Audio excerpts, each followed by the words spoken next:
تبارک و تعالی ہم سب کو مسلک عادات پر سختی سے قائم رہنے کی توفیق عطا فرمائے اور صلح کلیت کے فتنوں سے بچائے۔ صلح کلیت کے تعلق سے میں ذرا یہ بھی کہہ دوں کہ اب یہ آوازیں اٹھ رہی ہیں کہ ہر کلمہ وہ مسلمان ہے۔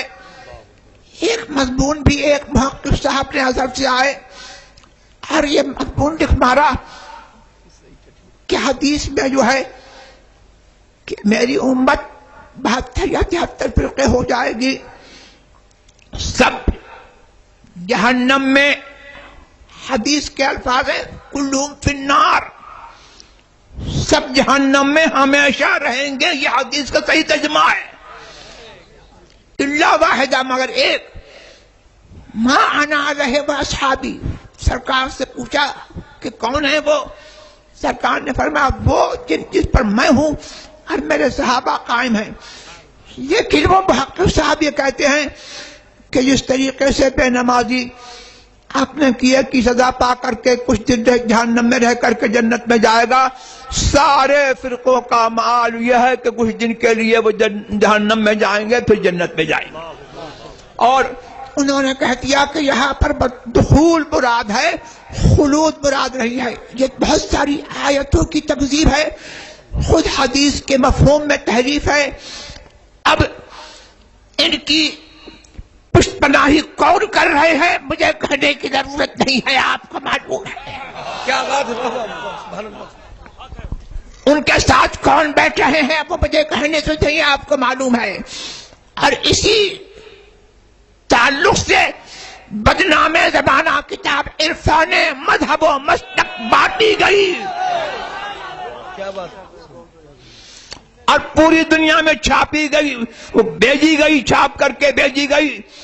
اس میں جو اہل سنت و جماعت باطل فرقوں کا رد کرتے ہیں، مرتد کو مرتد کہتے ہیں، کافر کو کافر کہتے ہیں، ان سب کو بیک زبان قلت مطالعہ اور کم فہمی اور جہل کا الزام دیا گیا، اور یہ کہا گیا کہ کچھ لوگ یہ سمجھ بیٹھے ہیں قلت مطالعہ سے کہ کسی فرقے کے اکابر اور اساطیر کو جب تک بار بار کافر و مرتد نہ کہا جائے، جب تک رد کا حق ادا ہی نہیں ہوگا۔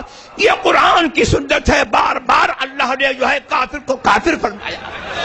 حدیث کی سنت ہے، حدیث میں بار بار بدمذہبوں کا رد آیا، اور یہ ہمارے اکابر اہل سنت والجماعت کی سنت ہے، حضرت حسن میاں کی سنت ہے، حضرت سید العلماء کی سنت ہے، اور اعلیٰ حضرت عظیم البرکت رضی اللہ تبارک عنہ کی سنت ہے کہ فتاوی رضویہ میں متعدد جگہوں پر جو ہے وہ بدمذہبوں کا رد اور کافروں پر تبدیل کا رد بدیع جو ہے اس سے بھرا ہوا، سے بھری ہوئی ہے۔ تو یہ کتاب اب بانٹی جا رہی ہے، اور اس کے بانٹنے والے کون ہیں وہ بھی آپ کو معلوم ہے۔ تو یہ باتیں حالات کا تقاضا ہے، ورنہ بہت ساری باتیں اس فقیر کے سینے میں چھپی ہوئی ہیں، میں نہیں کہنا چاہتا تھا، لیکن حالات کا تقاضا ہے، اور آپ کو ہوشیار کرنا بھی ہے۔ ہمارا کام ہوشیار کرنا ہے، آپ کا کام ہوشیار ہو رہا ہے۔ سونا جنگل رات اندھیری، چھائی بدلی کالی ہے، سونے والوں جاگتے رہو، چوروں کی رکھوالی ہے۔ کیا بات، سبحان اللہ سبحان اللہ۔ سونا اگر بچانا ہے تو صلح کلیت سے سب کو بچنا ہے۔ صلح کلیت وہابی سے زیادہ، رافضی سے زیادہ، دیوبندی سے زیادہ سب سے بدتر زہر صلح کلیت ہے۔ اللہ تبارک تعالیٰ مجھے اور آپ کو سب کو اس زہر قاتل سے محفوظ رکھے۔ وآخر دعوانا الحمدللہ رب العالمین۔